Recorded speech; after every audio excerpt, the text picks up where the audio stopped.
भगवान महादेव शिव और जगत जननी माँ जगदम्बा के चरणों में नमन करता हूँ।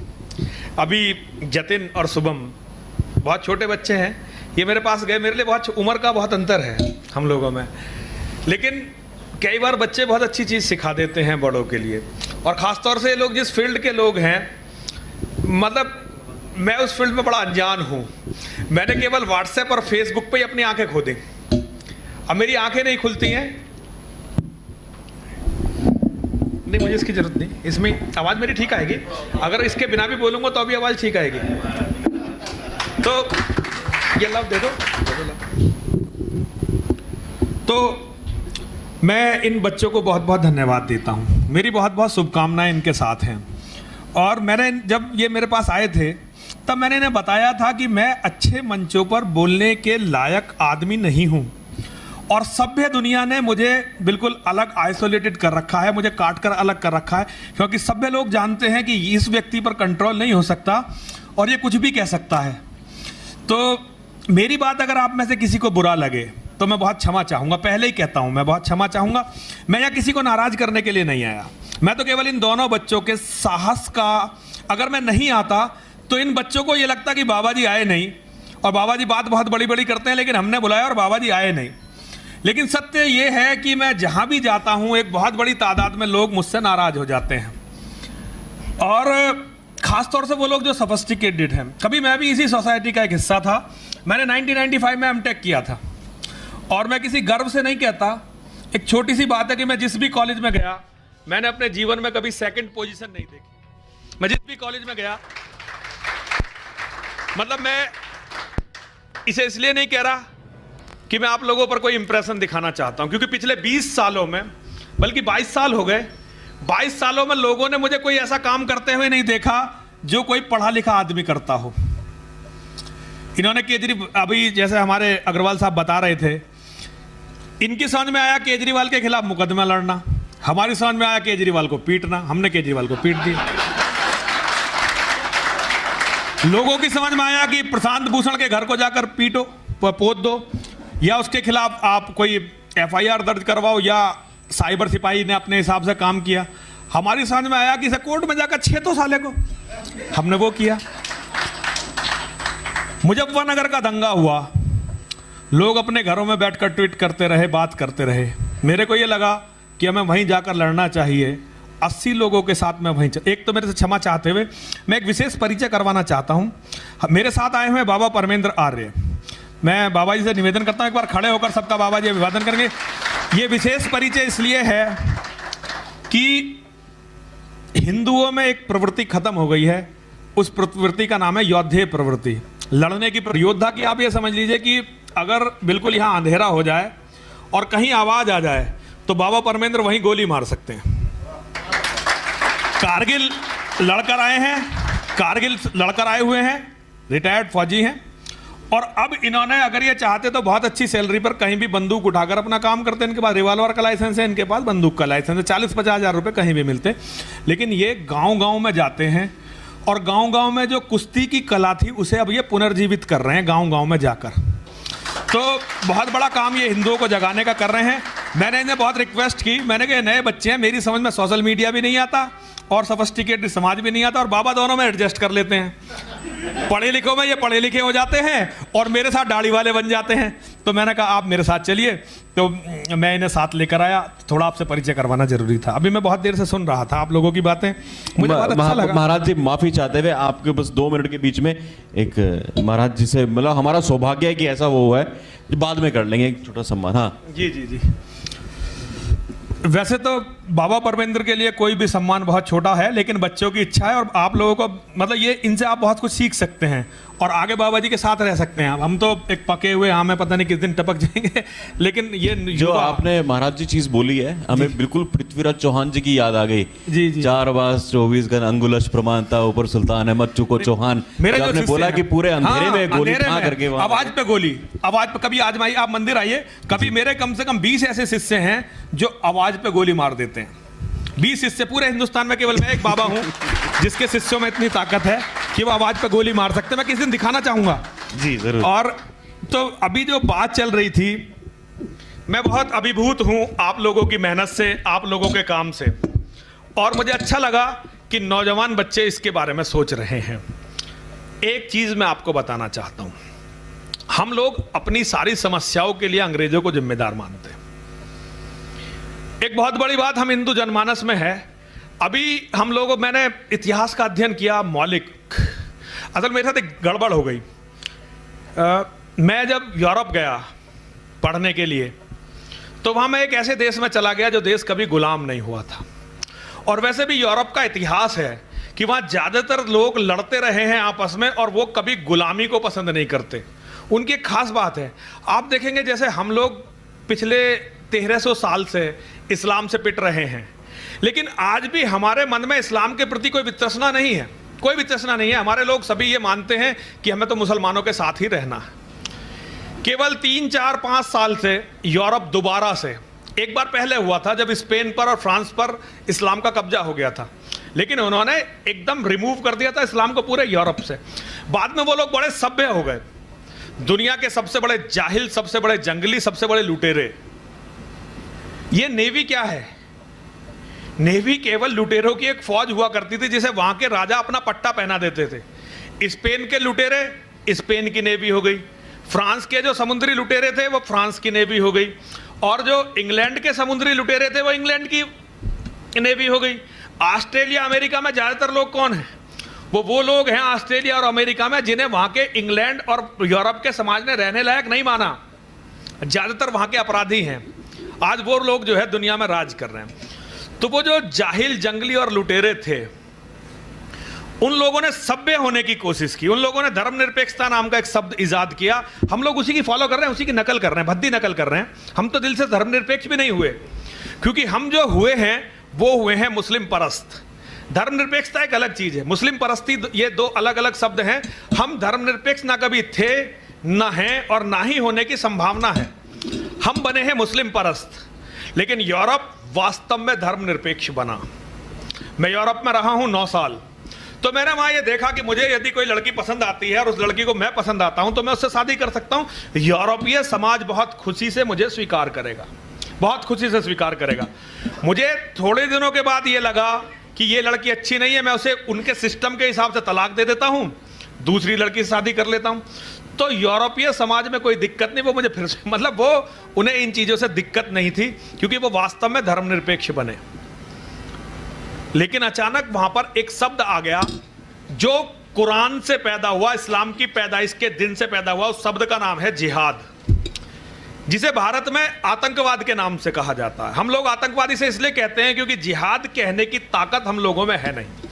हिंदू को कभी दुश्मन ने नहीं मारा है, हिंदू को मारा है हिंदू के अज्ञान ने, हिंदू को मारा है हिंदू की मूर्खता ने, और हिंदू को मारा है हिंदू के देखिए, मैं हिंदू की बात करूंगा केवल, मैंने ये बता दिया था बच्चों को, क्योंकि मैं हिंदू बाबा हूं, मैं हिंदुओं का दिया हुआ खाता हूं, हिंदुओं का दिया हुआ पहनता हूं, मेरे ये कपड़े हिंदुओं ने दे रखे हैं, मेरे लिए हिंदू लड़ते हैं, मेरे लिए हिंदू मरते हैं, तो मेरे लिए किसी का भी कोई अस्तित्व नहीं है। मैं केवल सनातन धर्म को छोड़कर किसी भी चीज को मानता नहीं हूं। तो हम हिंदुओं के साथ जो सबसे बड़ी समस्या हो गई, हमारा अज्ञान हमें लेकर डूब गया। हम लोग ये समझते हैं कि हमारी सारी समस्याओं की जड़ अंग्रेज हैं, और हम मैकाले को अपना बहुत बड़ा शत्रु मानते हैं।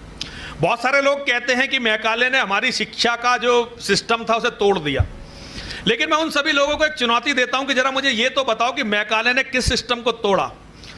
हमारी उम्र के बाबूजी बैठे हुए हैं, मैं आपसे कह रहा हूं, आपसे, है ना, आप अगर आपके पिताजी हैं, आपके पिताजी नहीं है, अगर आपको ध्यान हो, आपके पिताजी से अगर कभी आपकी बात हुई हो, उनसे पूछा हो कि आप पढ़ने कहाँ जाते थे, तो वो बताते होंगे कि हम मदरसे पढ़ने जाते थे। विद्यालय को इस देश में मदरसा कहा जाता था। अंग्रेजों के आने से पहले यहां जितना भी सिस्टम था वो केवल अरेबियन और फारसी में काम करता था, केवल अरेबियन में और फारसी में। आपके सारे गुरुकुल तोड़ दिए गए थे, ज्यादातर सारे मंदिर ध्वस्त कर दिए गए थे, आपके पास सिस्टम बचा ही नहीं था।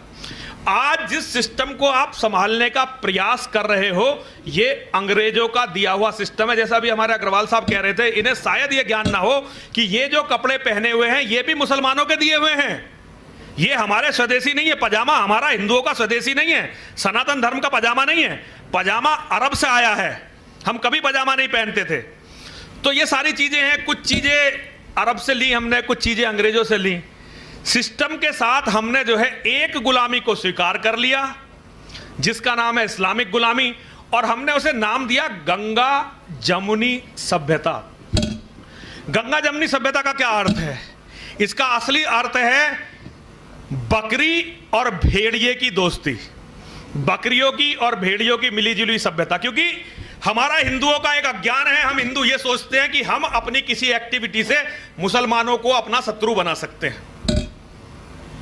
इससे बड़ा अज्ञान कोई हो नहीं सकता, क्योंकि कुरान में यह लिखा हुआ है जिहाद उस दिन तक चलेगा जब तक धरती पर एक भी काफिर जीवित है।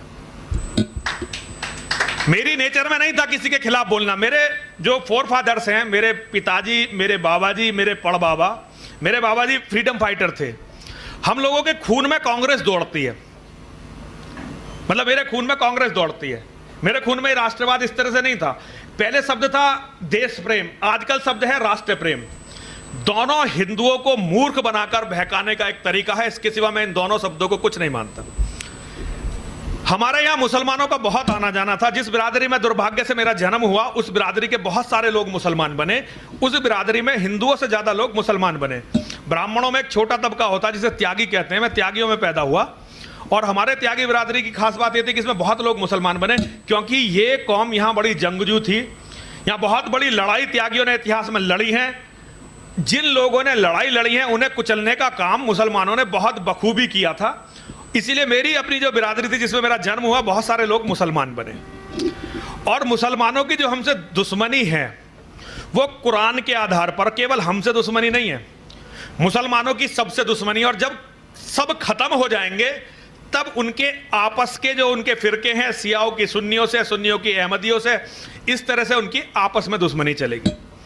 आज हिंदुओं में बहुत कम ऐसे लोग हैं जिन्होंने कुरान को पढ़ा है, बहुत कम ऐसे लोग हैं। लोग कुरान के बारे में ज्ञान झांटने वाले मुझे हजारों हिंदू मिले। मैं उनकी बात पूरे धैर्य से सुनता हूं और फिर मैं उनसे पूछता हूं कि तुमने कभी कुरान पढ़ी है? वो लोग कहते हैं महाराज कुरान नहीं पढ़ी, लेकिन हमें पता है कुरान में ये लिखा हुआ है। मैंने कहा आप जिस आदमी से बहस कर रहे हो वो आदमी है जिसने कई बार देवबंद के मौलानाओं को यह चुनौती दी है कि आओ कुरान और इस्लाम के इतिहास पर मुझसे बहस करो, और मौलानाओं ने कभी जिस आदमी से बहस नहीं की। मैं एक गुण मुझे भगवान ने दिया, इसमें मेरा कुछ नहीं था, कि मैं जिस किताब को पढ़ना शुरू करता हूं उसके पहले अक्षर से लेकर उसके आखिर तक के अक्षर को पढ़ता हूं। तो जिन भी हिंदुओं के मन में यह दिक्कत है, जो ये सोचते हैं कि भाई मुसलमानों के साथ तुम सह अस्तित्व में रह लोगे, मैं उनसे बहुत विनम्र अनुरोध करता हूं कि एक बार कुरान पढ़ो और पूरी दुनिया का जो इस्लामिक इतिहास है उसका अध्ययन कर लो। उसके बाद फिर हम लोग एक बार बात करेंगे। उनका लक्ष्य केवल आपका देश नहीं है, इस्लाम के लक्ष्य में हर वो बेटी है जो काफिर हिंदू के घर में पैदा हुई है, हर वो मकान है जो हिंदू बना रहा है, हर वो फैक्ट्री है जिसमें आज हिंदू का कब्जा है, हर खेत, हर खलियान, जमीन का पूरी दुनिया का एक एक इंच इस्लाम के लिए उनकी नजरों में है। और ये आज से 1400 साल पहले मोहम्मद साहब अपने जीवन में लिख के गए थे कि भाई हिंदुस्तान को तो किसी भी कीमत पर छोड़ना नहीं है। और इसका एक शब्द है, आप तो इंटरनेट के बहुत बड़े कार्य करने वाले हैं, आप जरा देखिए गजवाए हिंद किसे कहते हैं। गजवाए हिंद किसे कहते हैं? यदि तुम्हें देश की चिंता है तो हिंदू जाति जगा बाबा, इस ऊंच नीच का भेदभाव इसके मन से तू हटा बाबा, फंस दया अहिंसा के फंदे, हो गए हिजड़े ये पक्के, कुछ जगे जोश मर्दों वाला, ऐसी कोई बात बता बाबा। और 22 करोड़ हैं दुनिया में। जब बिस्मिल इस कविता को लिख रहे थे तब उन्होंने लिखा 22 करोड़ हैं दुनिया में, और अब मैं इसे इस तरह से कहता हूं 90 करोड़ हैं दुनिया में, मर रहे मौत कुत्तों जैसी, इस जग में रहा नहीं इनका कोई माई बाप सगा बाबा, कोई माई बाप सगा बाबा। यदि तुझे देश की चिंता है तो हिंदू जाति जगा बाबा, हिंदू जाति जगा बाबा। अगर मैंने ये कविता नहीं पढ़ी होती तो मैं कभी भी इन कपड़ों में नहीं होता। आज हिंदू को केवल केजरीवाल याद है, हिंदू को केवल राहुल गांधी याद है, मोदी और योगी याद है। हिंदू को याद नहीं है तो चित्तौड़ का वो किला याद नहीं है जिस पर अलाउद्दीन खिलजी ने केवल यह जानकर अटैक किया था कि रानी पद्मिनी पूरी दुनिया की सबसे खूबसूरत स्त्री है, और इस्लाम कहता है कि जहां इस्लाम का राज हो किसी को भी खूबसूरत स्त्री रखने का काफिर को अधिकार नहीं होता। यह इस्लाम कहता है, उनकी हदीसें कहती हैं। मैं चुनौती दे सकता हूं, जो कहता हो नहीं कहती, आओ किताब लेकर बैठते हैं, उस पर बहस करते हैं। अलाउद्दीन खिलजी अटैक करता है 5 लाख लोगों को लेकर, जिनमें केवल 20,000 मुसलमान थे, 4,80,000 ऐसे हिंदू थे जिन्हें अपने धर्म का ज्ञान ही नहीं था, जिन्हें यह पता नहीं था कि इस्लाम क्या है और हमारा धर्म क्या है, सनातन धर्म क्या है। ऐसे कीड़े आज भी इस धरती पर बहुत सारे रेंग रहे हैं। मैं केवल अंतिम दिन की कहानी आपको सुनाना चाहता हूं। जब चित्तौड़ के राजपूतों को यह लग गया कि अब हम रानी की रक्षा नहीं कर सकते, तो उन्होंने रानी पद्मिनी को अपनी सभा में बुलाया। उन्होंने महारानी से कहा, महारानी मां, हम अब आपकी रक्षा करने में सक्षम नहीं हैं, हम लोग कल जाएंगे और सारे लड़कर मर जाएंगे, आप अपना निर्णय बताइए कि आप क्या करने वाली हैं। रानी पद्मिनी ने कहा, सबसे पहले तो वो कौम फूंकने लायक है जो अपनी बहन बेटियों के स्वाभिमान की रक्षा नहीं कर सकती, उनकी आन नहीं बचा सकती। उसके बाद उन्होंने आदेश दिया कि मेरे लिए तो एक काम करा जाए, एक बड़ा हवन कुंड बनाया जाए। यदि आज तुम में इतनी हिम्मत नहीं है कि तुम मेरी आबरू बचा सको, मेरी आबरू की रक्षा कर सको, तो मैं अपने आप को अग्निदेव को समर्पित कर दूंगी और वो मेरी आबरू की रक्षा करेंगे, वो मेरे स्वाभिमान की रक्षा करेंगे। कुंड था बहुत बड़ा, 40 फुट गहरा और बहुत बड़े क्षेत्र में फैला हुआ कुंड था। उस कुंड में एक बहुत बड़ा हवन कुंड, जिसे आप लोग चिता भी कहते हैं, अज्ञानी चिता कहते हैं, मैं उसे हवन कुंड कहता हूं, वो तैयार की गई। सारी दुनिया जानती है कि जब रानी पद्मिनी उस चिता की तरफ, उस हवन कुंड की तरफ गई, तो किसी को उसमें तिल्ली दिखाने की जरूरत नहीं पड़ी, माचिस दिखाने की, आग दिखाने की जरूरत नहीं पड़ी। सती का इतना तेज था कि अग्निदेव स्वयं प्रकट हुए। रानी पद्मिनी उस चिता में चली गई। उनके जाने के बाद नंबर आया उन औरतों का जो बूढ़ी थी। सारी बूढ़ी औरतें उस चिता में चली गईं। बूढ़ी औरतों के बाद जवान औरतों का नंबर आया, जो विधवा हो चुकी थी वो उस चिता में चली गईं। विधवाओं के बाद नंबर आया सुहागन औरतों का। सारी सुहागन औरतें उस चिता में चली गईं। उसके बाद नंबर आया कुंवारी लड़कियों का, कोई 13 साल की, कोई 14 साल की, कोई 11 साल की। वो सारी बच्चियां उस चिता में चली गईं। और जब वो सब उस चिता में चली गईं, तो अब उन बच्चों का नंबर आया जो अपने पैरों पर नहीं चल सकते थे। कोई 6 महीने का था, बेटे भी थे और में बेटियां भी थी। मुझे समझ में नहीं आया ये कौम इतनी कायर कैसे हो गई कि आज हम सच को सच बोलने में डरने लगे। लेकिन सत्य तो ये है कि इस देश में एक बार नहीं, 2 बार नहीं, 3 बार नहीं, हजारों बार ऐसा हुआ जब पिताओं ने, भाइयों ने, दादाओं ने, चाचाओं ने, ताऊओं ने अपने बच्चों को अपने हाथ से चिता में फेंका। कोई 3 महीने का है, कोई 6 महीने का है, कोई 9 महीने का है, कोई साल भर का है। वो चल नहीं सकते थे, अपनी मर्जी से चिता तक नहीं जा सकते थे।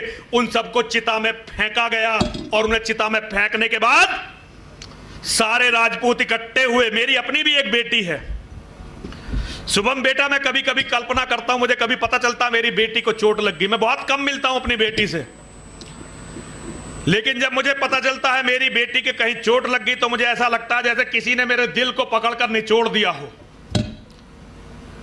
एक बार मेरी बेटी को जब बहुत छोटी सी थी, उसकी मां की गलती से एक माचिस की तिल्ली छू गई थी और मैंने उसकी मां को बहुत जोर से थप्पड़ मार दिया था। मैं उसके लिए क्षमा, मतलब मुझे अच्छा आज कहने में अच्छा नहीं लगता, लेकिन मुझे लगा कि मेरी बच्ची को आग छू कैसे सकती है।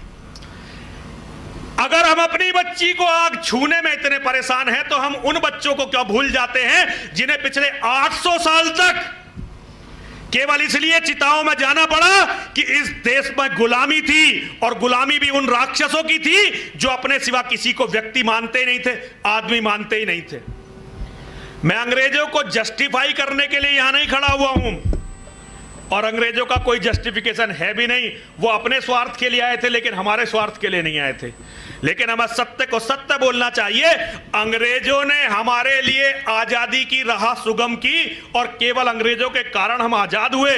यदि अंग्रेज इस देश में नहीं आते तो आज हम में से एक भी हिंदू नहीं होता, क्योंकि लड़ने वाले मुट्ठी भर थे। महाराणा प्रताप थे, शिवाजी थे, छत्रसाल थे, गुरु गोविंद सिंह थे, गुरु तेग बहादुर थे, बंदा बैरागी था, रणजीत सिंह जी थे, ऐसे थे कुछ लोग, राजा छत्रसाल थे।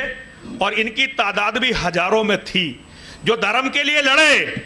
लेकिन जो मुसलमानों से मिलकर इनके खिलाफ लड़े, उनकी तादाद करोड़ों में थी, क्योंकि हिंदू अपने धर्म को नहीं जानता था। आज हम साइबर युग में रहते हैं। अगर आज साइबर युग में रहकर भी हम सच्चाई को जानने का प्रयास नहीं करते तो इसमें किसी और का दोष नहीं है। हम लोग, बड़ा आसान है यूरोप को गाली देना और अमेरिका को गाली देना। लेकिन एक बात मैं आप सभी से पूछना चाहता हूं, अमेरिका कितने दिन से इस्लाम के जिहाद को जानता है? 9/11 2001, उससे पहले एक भी घटना अमेरिका में इस्लामिक जिहाद की नहीं हुई थी। एक भी घटना अमेरिका में इस्लामिक जिहाद की नहीं हुई थी 2001 से पहले 16 साल। और भारत में इस्लामिक जिहाद का सबसे बड़ा कहर, सबसे पहला कहर कब टूटा? 712 में, जब यहां राजा दाहिर का राज था सिंध पे, और उस समय मोहम्मद बिन कासिम नाम का जानवर आया था और उसने राजा दाहिर को न केवल मारा था, 50,000 हमारी बेटियों को ले गया था, जिसमें 2 बेटी राजा दाहिर की भी थी, जिनकी मंडी उसने अरब में जाकर लगाई थी। दुर्भाग्य इस देश का यह है कि हजारों साल, लगभग 1000 साल तक हिंदू की बेटियों की मंडी मुसलमान लुटेरे सजाते रहे, लेकिन हमने कभी नहीं माना कि वहां आजादी के लिए कोई लड़ा। एक अंग्रेज बताओ जिसने तुम्हारी बेटियों का सौदा किया हो? एक अंग्रेज बताओ ढूंढ के। एक सिस्टम के तहत अंग्रेज इस देश को सिस्टम में लेकर आया। मैकाले ने जिस सिस्टम को तोड़ा था वो मदरसों का सिस्टम था। एक बहुत बड़ी बेईमानी इस देश के साथ हुई, बौद्धिक बेईमानी, जिसके हम सब गुलाम हो गए। हमने एक आजाद नागरिक की तरह से नहीं सोचा। जब यह देश आजाद हुआ तो इस देश का पहला जो उच्च शिक्षा मंत्री बना वो एक मुसलमान था, अब्दुल कलाम आजाद, मौलाना अबुल कलाम आजाद। और वो सीधा अरब से जुड़ा हुआ मौलाना था, सीधा अरब से जुड़ा हुआ, वो उसी डायनेस्टी से था। और उसने सारे इतिहास को मुसलमानों के नजरिए से लिख दिया। एक बहुत बड़ी बात हमारे समाज में फैला दी कि भाई अंग्रेजों ने आकर इस देश के अंदर फूट डालो और राज करो की नींव रखी। जैसे उससे पहले 800 साल मुसलमान बादशाहों ने यहां बड़ा राम राज्य चलाया था। सारे मुसलमान बादशाह इतने ईमानदार थे कि वो जब लोगों की, राजपूत राजाओं की बहन बेटियों को उठाने के लिए फौज भेजते थे तो शायद उससे पहले वो बहुत सारा निवेदन भेजते होंगे, बहुत सारा प्रणय निवेदन भेजते होंगे। हो सकता है वे राजकुमारियां जो उनके महलों में आकर आत्महत्या कर लेती हो, अगर इन मूर्ख बुद्धिजीवियों से पूछो तो ये भी कह सकते हैं कि वो राजकुमारी चाहती होंगी। 9-9 साल की हमारी बेटियां, ये 60-60, 70-70, 80-80 साल के बुढ़े अकबर जैसे राजपूत राजाओं के घर में खबर भेज देते थे, अपनी बेटी को भेज या हम फौज को भेज रहे हैं। और सबसे बड़ा इसका उदाहरण है जोधाबाई, मानसिंह जैसे लोग आज भी जो मुसलमानों के गुलाम हैं, अपनी बुआ मुसलमानों को देते हैं, अपनी बहन मुसलमानों को देते हैं, अपनी बेटी मुसलमानों को देते हैं, और उसके बाद फिर मुसलमानों के हाथ से जहर खाकर मरते हैं। मानसिंह का यह हश्र हुआ था, इतिहास आपको इसे बता देगा। मेरे बच्चों, हो सकता है मेरी बातें आपको अजीब लगती हो, लेकिन मैं एक बहुत छोटी नटशेल में एक बात कहकर अपनी वाणी को विराम दूंगा। हमारी मां है और हमारी मां को कई बीमारियां हो गई हैं। एक उसके यहां पर एक मुहासा हो गया है, मेरी मां के चेहरे पर मुहासा हो गया, और मेरी मां को डायबिटीज भी हो गई है, मेरी मां को थायराइड भी हो गई है, और सबसे विकट तो यह है कि मेरी मां को कैंसर भी हो गया है। और कैंसर कहां हुआ है? कैंसर हुआ है दिल और लीवर के पास में। अब हम लोगों का पूरा ध्यान इस चीज में है कि हमारी मां का ये मुहासा ठीक हो जाए, बाकी बीमारी देख ली जाएंगे। हम लोग अपनी मां का कैंसर नहीं देख रहे, जो उसकी जान लिए बिना छोड़ेगा ही नहीं। हमारा सारा ध्यान जो है केवल और केवल मुहासों में है। ये नक्सलवाद, ये ईसाईवाद, ये जितने भी वाद हैं, ये सारे के सारे हमारे चेहरों पर मुहासे हैं, हमारी मां के चेहरे पर, जिस मां का नाम है धरती माता। मैं भारत माता को नहीं मानता, क्योंकि मेरा धर्म मुझे ये सिखाता नहीं है। मेरे धर्म ने मुझे सिखाया माता चे पार्वती देवी, पिता देवो महेश्वरा, बांधवा से भक्ताश्च, स्वदेशो भुवंत्रियम। देवादिदेव भगवान महादेव शिव हम सबके पिता हैं। जगत जननी मां जगदम्बा हम सबकी माता हैं। दुनिया में हम जितने भी शिव भक्त हैं, सब एक दूसरे के लिए भाई बहन हैं, और दुनिया के तीनों लोक हमारा अपना ही घर है। तो ये छोटा सा भूखंड हमारी अपने धर्म में, हमारे अपने शास्त्रों में कहीं था नहीं, जिसे केवल हमने अपनी कायरता से भारत माता मान लिया। वास्तव में हमारी माता का नाम है धरती माता। आज धरती माता को कैंसर हो गया, और उस कैंसर का नाम है इस्लामिक जिहाद। और ये इस्लामिक जिहाद किसी भी तरह से हमारी मां को छोड़ेगा नहीं। एक बहुत बड़े ऑपरेशन की आवश्यकता है, लेकिन हमें उस ऑपरेशन को करने की जरूरत महसूस नहीं होती। हम सोचते हैं ये तो अंदर है, ये दिखाई नहीं दे रहा, इसकी जरूरत नहीं है, ये जब मारेगा। हमें अपनी मां के मुहासों को ठीक करना है। अभी मुझसे पहले ये जो भैया जी हैं प्रशांत जी, इन्होंने कहा था कि भारत विश्व गुरु बनना चाहिए, बन सकता है, कुछ ऐसे शब्द थे इनके। मैं आपको एक बात बताता हूं, हम उस दहलीज पर खड़े हुए हैं, केवल 10 साल का खेल आपके सामने बाकी है। अगर इस देश में आधिकारिक रूप से मुसलमानों की जनसंख्या 30% हो गई, तो देवादिदेव भगवान महादेव शिव भी यदि अवतार ले लें, तो आपकी बेटियों की मंडी सजने से बचा नहीं सकेंगे। फिर यह तय हो जाएगा कि हम हिंदुओं के घर में जो भी बेटी पैदा होगी, वो या तो मुसलमानों की रखेल बनेगी, या मुसलमान उसका बलात्कार करके उसे मंडियों में बेच देंगे, जैसे वो यजीदियों की बेटियों के साथ इराक में करते हैं, मिस्र और सीरिया में ईसाइयों की बेटियों के साथ करते हैं, पाकिस्तान बांग्लादेश में वो हिंदुओं की बेटियों के साथ करते हैं। और बहुत बड़ा ये कांड पश्चिमी उत्तर प्रदेश, जहां आप बैठे हो, यहां भी होता है। लेकिन हिंदू का दुर्भाग्य है, यहां पर बैठे हुए लोग छत्तीसगढ़ की बात करेंगे, यहां पर खड़े हुए लोग, यहीं पर खड़े हुए लोग हिमाचल प्रदेश की बात करेंगे, बंबई की बात करेंगे, इंग्लैंड और अमेरिका की बात करेंगे, लेकिन यहां की बात नहीं करेंगे। इस देश का बहुत बड़ा दुर्भाग्य है, हम केवल उन्हीं राज्यों की समस्याओं को लेते हैं जहां चुनाव आने वाला होता है। हमें केरल में मरती हुई कटती हुई गाय दिखाई दे जाती है, वहां मरते हुए हिंदू दिखाई दे जाते हैं। हमें बंगाल में मरता हुआ हिंदू दिखाई दे जाता है, लेकिन पश्चिमी उत्तर प्रदेश क्योंकि चुनाव हो चुका है, यहां हिंदू के साथ कोई प्रॉब्लम हो तो हमें उसे देखने की कोई जरूरत नहीं पड़ती।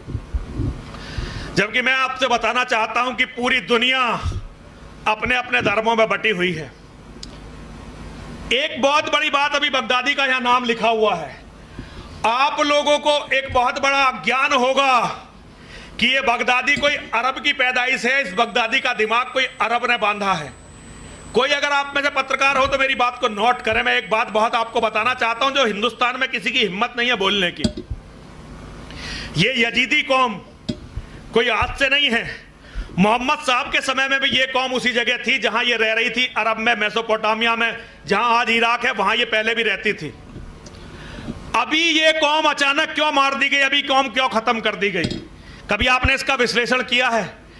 इसका विश्लेषण है कि अरब के मुसलमान बहुत, मेरी 2 बच्ची बैठी हुई हैं, लेकिन मेरे सब, मुझे आप दोनों बेटियां जरा क्षमा करेंगी, लेकिन ये इन्हें सुनाने के लिए बहुत जरूरी है। अरब के मुसलमान बहुत अय्यास होते हैं। उन्होंने यजीदियों को कभी इसलिए खत्म नहीं किया क्योंकि जहां शरिया का राज होता है, जहां शरीयत का राज होता है, वहां यदि वो किसी मुसलमान की औरत के साथ बलात्कार या जबरदस्ती करते हैं या उसके साथ कोई वैसे भी संबंध बनाते हैं तो उसकी सजा मौत से कम कुछ है ही नहीं। लेकिन शरीयत ने मुसलमानों को एक बहुत बड़ी सुविधा दे रखी है जिसके बारे में बहुत कम हिंदू जानते हैं, और जानते तो बहुत लोग हैं लेकिन कह नहीं सकते। वो सुविधा यह है कि यदि शरिया में कहीं काफिर रहते हैं तो काफिर की बेटी के साथ कुछ भी करना, काफिर के साथ कुछ भी करना किसी भी संज्ञेय अपराध की श्रेणी में नहीं आता। जहां सरिया होता है, यदि वहां कोई मुसलमान किसी काफिर की हत्या कर दे तो उसके खिलाफ रिपोर्ट नहीं लिखवाई जा सकती। जहां सरिया होता है वहां यदि कोई मुसलमान किसी काफिर की बेटी का बलात्कार कर दे तो उस पर कोई अपराध नहीं होता। ये तो ऐसे जैसे हम किसी कुत्ते को मारते हैं, यदि मेनका गांधी जी नहीं होती तो इस देश में कुत्ते बिल्लियों को मारना कोई अपराध नहीं था। तो यजीदी कौम को केवल इसलिए जिंदा रखा गया था पिछले वहां 1400 साल से कि उनके लड़के अरब शेखों के लौंडे होते थे और उनकी बेटियां उनकी सेक्स स्लेव होती थी, इसलिए यजीदी समुदाय को जिंदा रखा गया। और अब अंतर कहां पड़ा? अंतर पड़ा इस बगदादी से। ये बगदादी कौन है? ये इस बगदादी के पास, क्या समय पूरा हो गया मेरा? ये बगदादी कौन है? ये बगदादी डॉक्टर अबू बकर अल बगदादी। इसकी डिग्री आपको पता है कौन अप्रूव करता है? यदि कोई जानता हो कि इस डॉक्टर अबू बकर अल बगदादी की डिग्री कहां से आई तो जरा हाथ खड़ा करिए।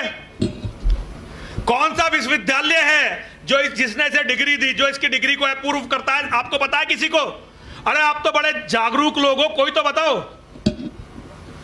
इसकी डिग्री को जो अप्रूव करता है, बगदादी की डिग्री को, उस संस्थान का नाम है दारुल उलूम देवबंद। आज पूरा भारतवर्ष विश्व गुरु बनने की कगार पर है, लेकिन वो हिंदू भारत विश्व गुरु बनने की कगार पर नहीं है, मुस्लिम भारत विश्व गुरु बनने की कगार पर है, जिसे हमारा कायर हिंदू कह भी नहीं सकता। यदि यहां से हिंदू नस्ल खत्म हो गई तो ये तय मानिए कि भारत विश्व गुरु बनेगा, लेकिन वो इस्लामिक विश्व गुरु बनेगा, हिंदू विश्व गुरु नहीं बनेगा, वो सनातन धर्म वाला विश्व गुरु नहीं बनेगा।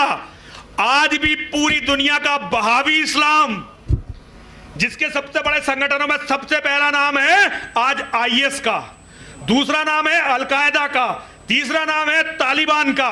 इनका यदि हेडक्वार्टर, इनका यदि दिमाग आपको ढूंढना है तो अरब में नहीं मिलेगा, अफगानिस्तान पाकिस्तान में नहीं मिलेगा, वो भारत के सहारनपुर जिले के देवबंद कस्बे के दारुल उलूम में मिलेगा।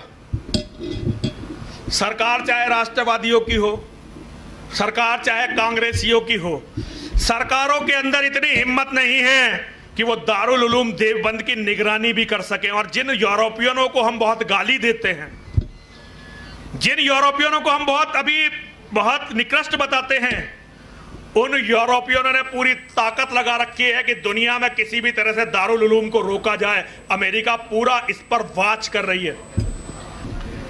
मेरे बच्चों, केवल एक बात आपसे कहना चाहता हूं, गीता मत पढ़ो, आज रामायण मत पढ़ो। ये मत कहना बाबा जी मना कर रहे हैं, लेकिन मैं कह रहा हूं कि इनका गीता का पढ़ना इतना जरूरी नहीं है, रामायण का पढ़ना इतना जरूरी नहीं है, हमारा वेदों का पढ़ना इतना जरूरी नहीं है जितना जरूरी पढ़ना है आज कुरान का और इस्लामिक इतिहास का।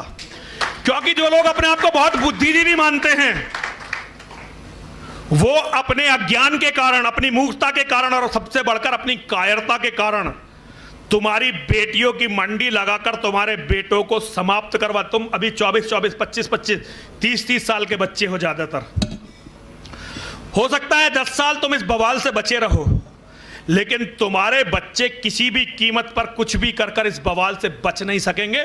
और उस दिन तुम्हें बाबा नरसिंहानंद याद आएगा कि एक पागल सा दिखाई देने वाला बाबा था, उसने बहुत कहा, लेकिन हम नेताओं पर विश्वास करते रहे, हम बड़े लोगों पर विश्वास करते रहे, हमने उस पर विश्वास नहीं किया, और आज हमारी ये हालत वही हो गई जिसके बारे में वो बोलता रहा था। अभी बच्चों ने बताया जनसंख्या नियंत्रण कानून, ये मेरे जीवन का उद्देश्य है, और मेरी बहुत बड़े स्तर पर बहुत पहले से बात थी कि जैसे ही राष्ट्रवादियों की सरकार आएगी, सबसे पहले जनसंख्या नियंत्रण कानून लाया जाएगा। लेकिन अभी मुझे नहीं लगता कि इसके कोई आसार हैं।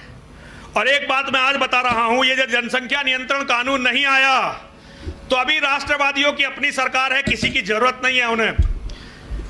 19 में यदि उनकी सरकार बनी भी तो गठबंधन की मिलीजुली सरकार ऐसी बनेगी जैसे अटल बिहारी वाजपेयी की थी।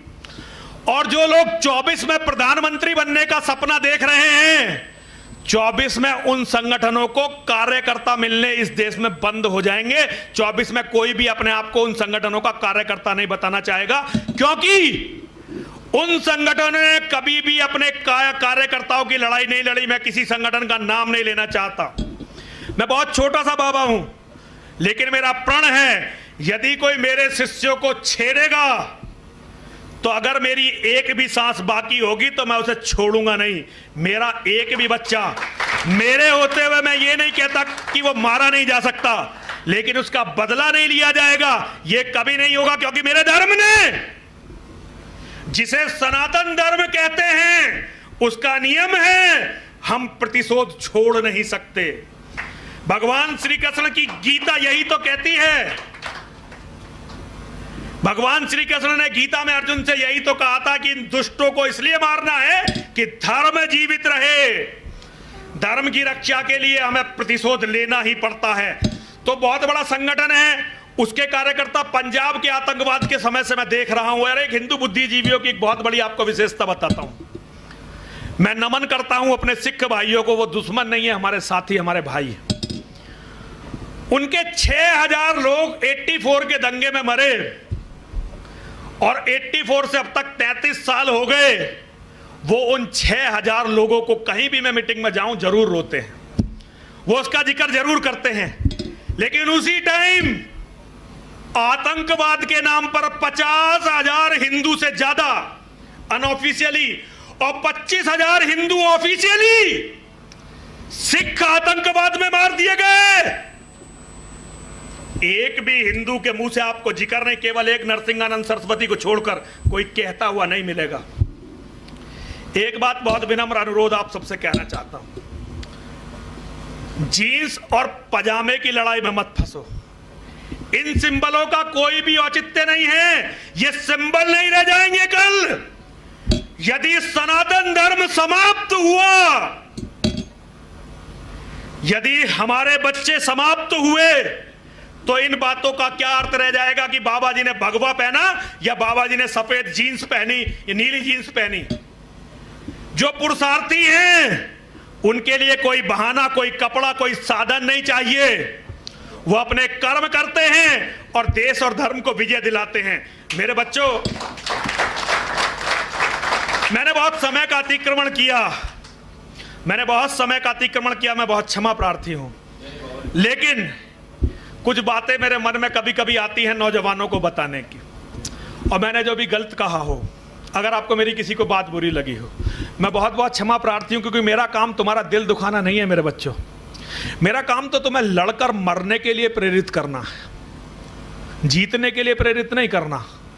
जीत बाद की बात है, पहले हिंदू को अपने जिगर में यह तय करना पड़ेगा कि मेरे अंदर इतना हौसला है कि मैं अपने धर्म के लिए लड़कर मर सकता हूं, क्योंकि मेरे भगवान ने यही कहा था। मैं अपने आप को कभी भी श्री कृष्ण से बड़ा नहीं मान सकता। श्री कृष्ण हमारे धर्म की ऊंचाइयों की भी अर्नोल्ड लिमिट तो कोई शब्द नहीं है, बहुत छोटा है उनके लिए। हमारे धर्म की पराकाष्ठा है श्री कृष्ण, वो हमारे धर्म के साक्षात सूर्य हैं। हम लोगों ने श्री कृष्ण की बात नहीं सुनी, एक भांड की बात सुन ली, जिसने एक पिक्चर में कह दिया था कि लड़ाइयां मरकर नहीं जीती जाती, लड़ाइयां तो मारकर जीती जाती हैं। श्री कृष्ण ने यह कहा है कि जो मरने के लिए तैयार नहीं है वो लड़ ही नहीं सकता, और जो लड़ेगा ही नहीं वो जीतेगा कैसे। गीता कहती है हतो वा प्राप्स्यसि स्वर्गम जित्वा वा भोक्ष्यसे महीम तस्मादुत्तिष्ठ कौन्ते युद्धाय कृत निश्चया। अरे अर्जुन, ये धर्म युद्ध है। इस धर्म युद्ध में यदि तू मारा गया, भगवान पहले मरने की बात करते हैं अपने शिष्य से। भगवान का परम शिष्य, परम भक्त, भगवान का सगा बहनोई अर्जुन, उनका परम सखा।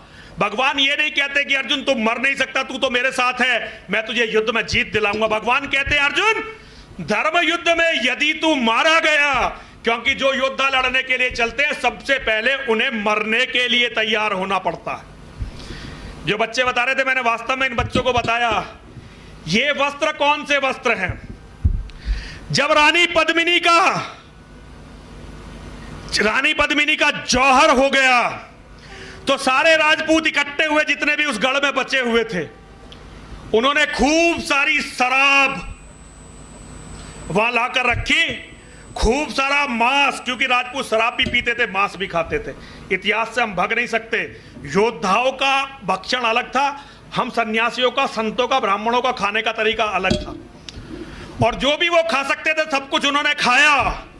खाने के बाद पूरे चित्तौड़गढ़ में जितने भी कुएं थे सबको मिट्टी से भर दिया ताकि एक बूंद भी पानी ना बचे।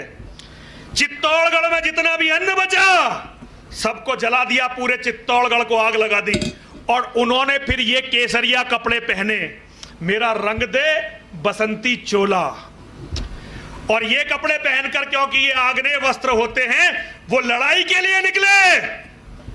और इतिहास जानता है, मुट्ठी भर लोग जो गिनती में 1000 भी नहीं थे, उन्होंने लगभग 1.5 लाख शत्रुओं को गाजर मूली की तरह काट डाला। वो कब हुआ? वो तब हुआ जब 800 या 900 राजपूतों ने, क्षत्रियों ने, मेरे हिंदू वीरों ने, सनातन धर्म के मानने वालों ने यह तय कर लिया कि अब हमें जाना है और वापस नहीं आना है। तो अपनों से कम 100 गुना दुश्मनों को मारकर वो लोग स्वर्ग को चले गए। लड़ने वाले हर समाज में बहुत कम होते हैं, लेकिन हिंदू समाज में तो ये मिट गए हैं। हिंदू समाज राजनीति करता है, हिंदू समाज नेताओं की बहुत बहुत जय जयकार करता है, लेकिन हिंदू समाज अपने धर्म को आज देख नहीं रहा है।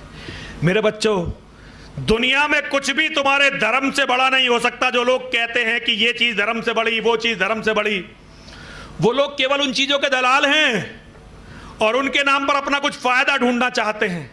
जिन लोगों ने धर्म को बड़ा माना, उनके आज 56 देश हैं। जिन्होंने अपनी कुरान पर चले तो 56 देश हैं। ईसाइयों ने अपने धर्म को बड़ा माना, आज उनके 70 से ज्यादा देश हैं। और तुम लोगों ने क्या कहा? नहीं जी, राष्ट्र, देश, ये मिट्टी, कंकड़, पत्थर। मिट्टी, कंकड़ और पत्थर से देश नहीं बनता। देश केवल धर्म से बनता है। देश केवल अपने भाईचारे से, अपनी संस्कृति से बनता है।